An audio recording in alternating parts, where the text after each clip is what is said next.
1920, Walter Knott and his wife Cordelia moved to Buena Park, California for a fresh start on life, and leased some land to grow and sell fresh berries.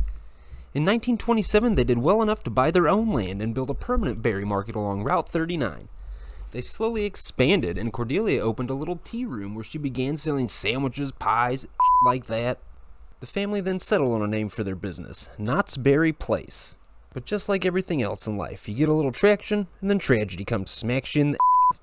The Great Depression swept across America, and everyone was broke as so they struggled for a while because of that. But then Cordelia had the brilliant idea that would go on to accidentally shape the course of a future amusement park. She began selling fried chicken and other small dinners as a part of the farm. Apparently, it was amazing because people began to flock, and things took off from there. So wait times for the restaurant grew to 3+ hours, and Walter had the brilliant idea to start adding attractions of some kind, things to keep people busy while they waited for their table. Walter was apparently quite the history buff and obsessed with the Wild West. So by 1940, he started building a replica ghost town, an interest he always had passed down from stories from his mother. Over a little bit of time, the ghost town built up quite a reputation for itself, and people started visiting that even more so than coming for the fried chicken Cordelia was cooking up. And by 1947, they had quite a happening little spot for themselves, and they renamed it Knott's Berry Farm.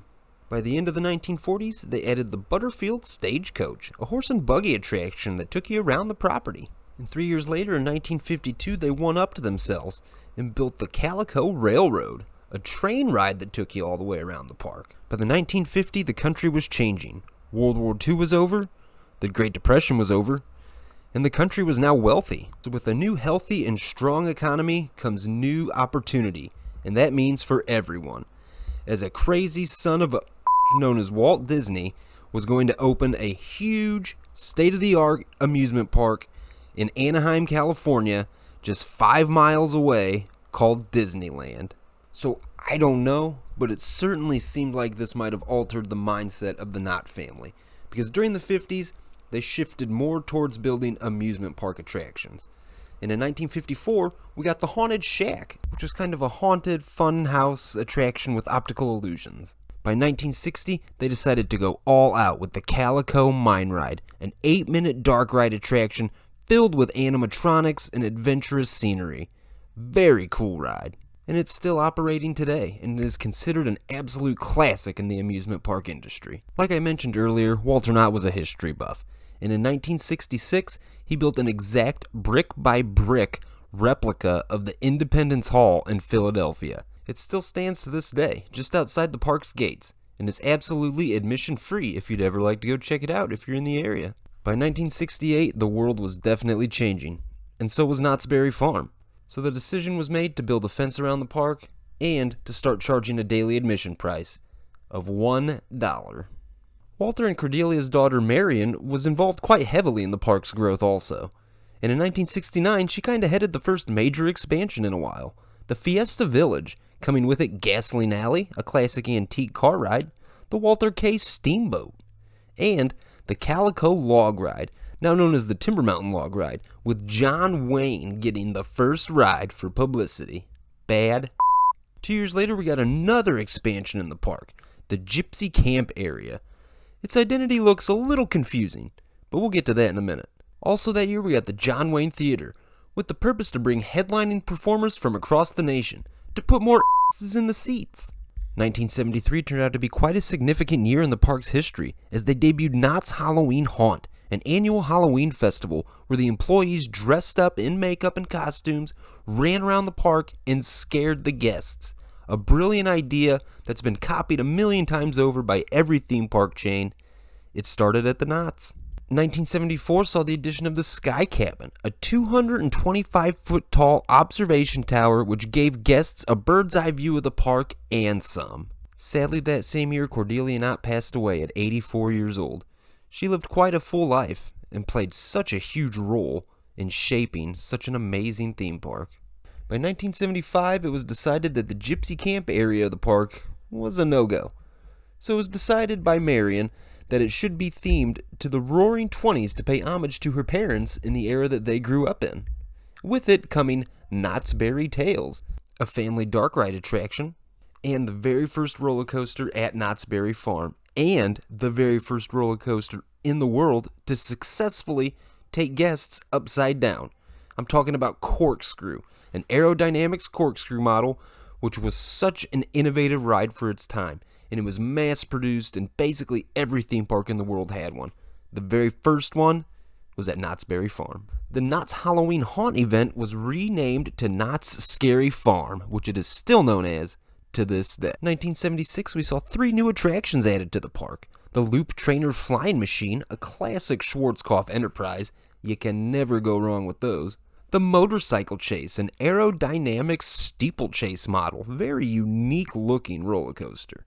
And finally, the Parachute Sky Jump. One of those awesome parachute towers which takes you real high up, you get a beautiful view, and then gently takes you back down to the ground. This one built into the Sky Cabin Tower, giving it a very unique look. 1978 saw another roller coaster added to the park. This one, Montezuma's Revenge, an Anton Schwarzkopf shuttle loop model.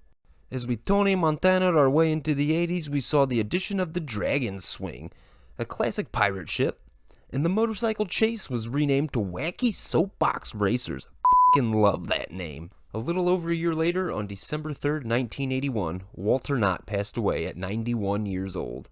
He left quite a legacy. Accidentally start a huge theme park. I'm a firm believer in leaving a mark somewhere on this planet in your lifetime. It could be anything near and dear to you. I like to think Walter Knott definitely accomplished that. But my guy Freddie Mercury taught me at a young age that the show must go on. And it did just that in 1983 with another expansion to the park, Camp Snoopy, a large kids area. 1986 saw Knott's Berry Tales take its final ride, to be rethemed and reopened the following year as Kingdom of the Dinosaurs, to appeal to a whole new generation of Knott's Berry Farm goers.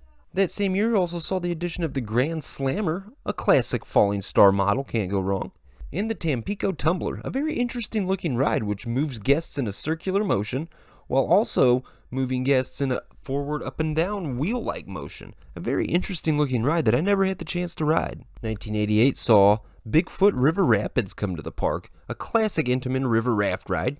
Solid. 1989 we saw 2 removals as the Loop Trainer Flying Machine said adios, and the Corkscrew was dismantled and sold to Silverwood Amusement Park, where it now operates today under the same name. It was removed to make way the following year for a new roller coaster, a Vekoma Boomerang, called Boomerang. That same year also saw the addition of XK1, kind of like an old school lighthouse attraction, only jacked up on 80s wrestler steroids. 1994 saw the addition of one of the most unique attractions Knott's has ever done, the Mystery Lodge, which featured a mix of live entertainment and projection effects telling the story of Native American Northwest heritage. Very unique show. 1995 saw a new roller coaster added to the park, Jaguar, a Zaire family coaster which packs quite a punch. And we also saw the Roaring Twenties area of the park get the axe and get a retheme to the Boardwalk. 1996 saw the addition of Hammerhead, another super unique flat ride for the park. This one kind of reminded me as if a top spin and a falling star had a baby that had some issues. Also that same year we saw the removal of Gasoline Alley and the removal of the Wacky Soapbox Racers. And that was to make room the following year for the addition of Windjammer Surf Racers, a looping wild mouse coaster built by Togo. 1997 also saw the removal of XK1 and arguably the biggest news in the park's history to date. The Knott family deciding to hang it up, and they sold the park to Cedar Fair. The family played such a huge role in the amusement park industry. I will say that they chose a good buyer, as Cedar Fair continues to operate the park today at high standards, and the park still retains its charm that the Knott family instilled from the very beginning. Under the first full year of Cedar Fair's ownership, we saw them add Ghost Rider to the park, a CCI wooden roller coaster, still regarded as one of the best they've ever built. And we also saw Supreme Scream come to the park, an S&S turbo tower standing 252 feet tall.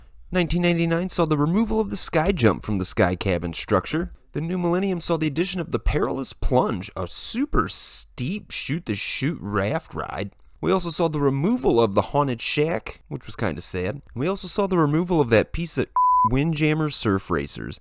It was so bad, Cedar Fair actually sued Togo for the amount of downtime and mechanical issues this thing had, and it went on to kind of tarnish the reputation of Togo in the United States. On a more positive note, that year we saw the addition of Knott's Soak City, a 13-acre water park, to add even more options to your day at the Knotts. 2002 saw the addition of Accelerator, a 205-foot tall Intamin launch coaster, occupying the former grounds of the Windjammer Surf Racers. 2003 saw the removal of the Grand Slammer, Hammerhead, and the Tampico Tumbler. But we got the addition of La Revolution, a Chance Morgan pendulum attraction. 2004 turned out to be the final year of Kingdom of the Dinosaurs, but we got the addition of Riptide, a Huss top spin, Scream & Swing, an S&S Scream & Swing, those are fun, and also a custom-built B&M invert coaster, Silver Bullet, standing 146 foot tall, packs quite a punch. It remained pretty quiet for the remainder of the decade, except for 2008 when Pony Express, a Zamperla Moto coaster, came to the park.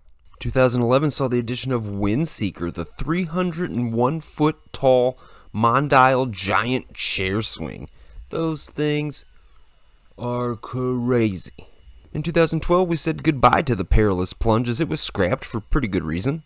2013 saw the addition of Coast Rider, a mock Wild Mouse coaster. Those are fun. That year also saw the removal of Windseeker. It only lasted 2 years. But due to mechanical issues, they decided to give it the axe. Not for good, though, as it now operates as Steelhawk at Worlds of Fun in Kansas City. 11 years after Kingdom of the Dinosaurs closed, we finally got a replacement for that building, and it was Voyage to the Iron Reef, an interactive dark ride shooter manufactured by Triotech. That same year also saw the removal of the Scream & Swing. The following year in 2016, we saw another removal as Riptide got the axe. 2017 saw yet again another removal as Boomerang was sent to packing. To Indonesia, to the Trans Studios Sibubar Park, where it operates today as Boomerang the Hypercoaster. That year we also saw the addition of Soul Spin, a Mondial top scan. Through all my theme park travels, I've yet to have the opportunity to ride one of those. Let me know in the comments below if it's a yay or a nay. They sure look like a lot of fun. 2018 saw the addition of Hang Time, a Gerstlauer Infinity Coaster. Those are great models. They provide a great ride experience, they're a lot of fun, and they take up such a small footprint. Solid addition. 2019 we saw the Mystery Lodge close up. I don't know if it's for good or not yet, but it's yet to reopen as of time this video is being made. Hopefully it does reopen. And we also saw the Bigfoot River Rapids get renamed to the Calico River Rapids. 2020 saw the closure of Voyage to the Iron Reef, citing lack of interest. And also we saw the park close for an entire year because of the old COVIDs. 2021 though, the park reopened, and we saw the addition of Knott's Berry Tales return to the fair, replacing Voyage to the Iron Reef. Again manufactured by Triotech and a dark shooter, but this one bringing back characters that were associated with Knott's Berry Farm. This park had a very fun history to research. A fruit farm basically, then a restaurant, then a ghost town, and then accidentally America's first theme park. And that's an argument that they could definitely make. Southern California is littered with top shelf theme parks. There's a ton of competition in the area, but Knott's Berry Farm was the first one there and is still riding strong.